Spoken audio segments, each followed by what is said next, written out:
Afterward, Jesus appeared again to his disciples by the Sea of Tiberias. It happened this way. Simon Peter, Thomas, called Didymus, Nathanael from Cana in Galilee, the sons of Zebedee, and 2 other disciples were together. "I'm going out to fish," Simon Peter told them, and they said, "We'll go with you." So they went out and got into the boat, but that night they caught nothing. Early in the morning, Jesus stood on the shore, but the disciples did not realize that it was Jesus. He called out to them, "Friends, haven't you any fish?" "No," they answered. He said, "Throw your net on the right side of the boat and you will find some." When they did, they were unable to haul the net in because of the large number of fish. Then the disciple whom Jesus loved said to Peter, "It is the Lord." As soon as Simon Peter heard him say, "It is the Lord," he wrapped his outer garment around him, for he had taken it off, and jumped into the water. The other disciples followed in the boat, towing the net full of fish, for they were not far from shore, about 100 yards.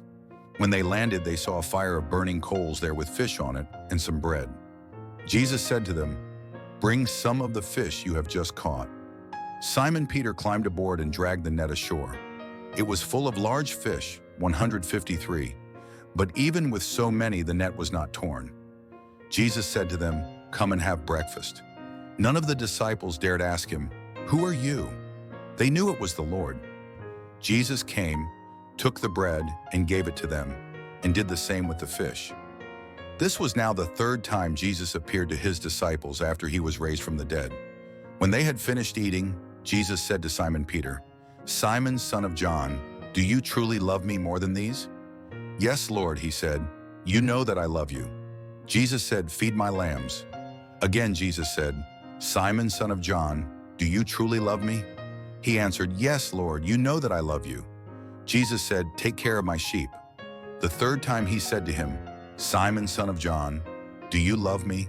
Peter was hurt because Jesus asked him the 3rd time, "Do you love me?" He said, "Lord, you know all things. You know that I love you." Jesus said, "Feed my sheep. I tell you the truth, when you were younger, you dressed yourself and went where you wanted. But when you are old, you will stretch out your hands and someone else will dress you and lead you where you do not want to go." Jesus said this to indicate the kind of death by which Peter would glorify God. Then he said to him, "Follow me." Peter turned and saw that the disciple whom Jesus loved was following them. This was the one who had leaned back against Jesus at the supper and had said, "Lord, who is going to betray you?" When Peter saw him, he asked, "Lord, what about him?" Jesus answered, "If I want him to remain alive until I return, what is that to you? You must follow me." Because of this, the rumor spread among the brothers that this disciple would not die. But Jesus did not say that he would not die. He only said, "If I want him to remain alive until I return, what is that to you?" This is the disciple who testifies to these things and who wrote them down. We know that his testimony is true. Jesus did many other things as well. If every one of them were written down, I suppose that even the whole world would not have room for the books that would be written.